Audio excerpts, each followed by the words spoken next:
At baka sakaling namamalikmata lang. Ba't nababahala? Di ba't ako'y mag-isa? Kala ko'y payapa, boses mo'y tumatawag pa. Ayan, kakarating lang namin sa Nueva Vizcaya. Hindi ko alam kung sure to, pero ayan, dito ang daming bilihan ng mga ganyan. So ayan, dito mo rin. Kung makikita nyo, extreme din yung daan dito kahit paano challenging.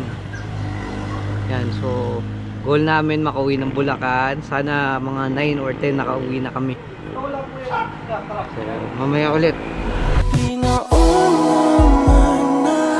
Ang lahat tinapan naman na king sugat, ngunit ba't ba di ito pa rin? Hirap na kong intindihin. Tanging panalangin, lubayan na sana. Dahil sa bawat tingin, mukha mo'y nakikita.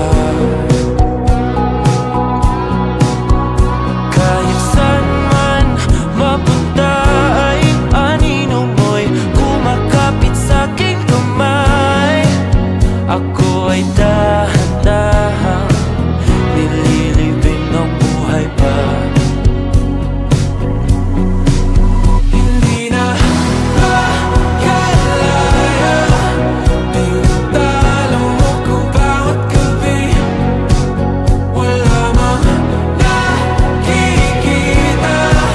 hapos mo ay ramdam pa rin sa dilim.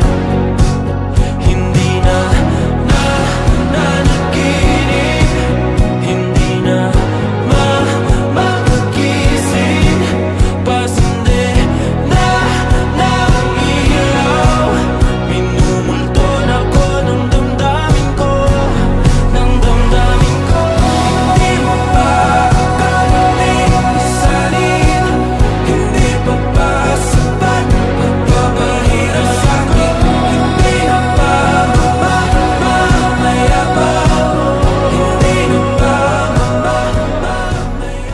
nasa Nueva Vizcaya na kami ng 5 PM. Actually kanina pa, pero ngayon kasi ngayon lang kami nagka-time huminto para mamili ng tindahan.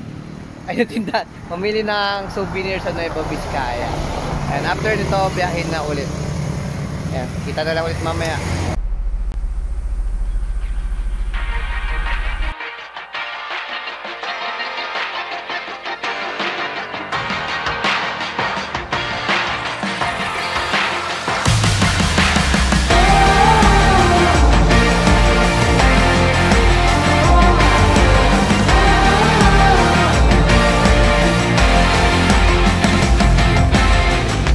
Pagani sa tribo, sa gugma, sundalo, nga kanunay, kanimo. Ihalad akong dugo, kahayag, kangitid, kalipay o kasakit, sa yuta o langit. Ikaw ang kalibutan ko, batubalani ka, sa gugmanga di ko pasimpaan. Batubalani ka, sa gugmanga andam pagkamatyan ko. Kinsabay dili, ganahan ni sugaling kinabuhi. Nato sa usa, kabahan di nga imong ipili kung adlaw-adlaw ni animo. Kanimo na sa adlaw-adlaw ka tugmaon o pilion.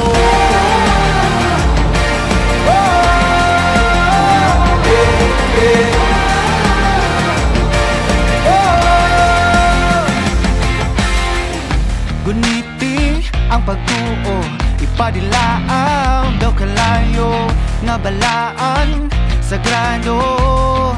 Kabagaran indughan ko o kung uma na ang gera.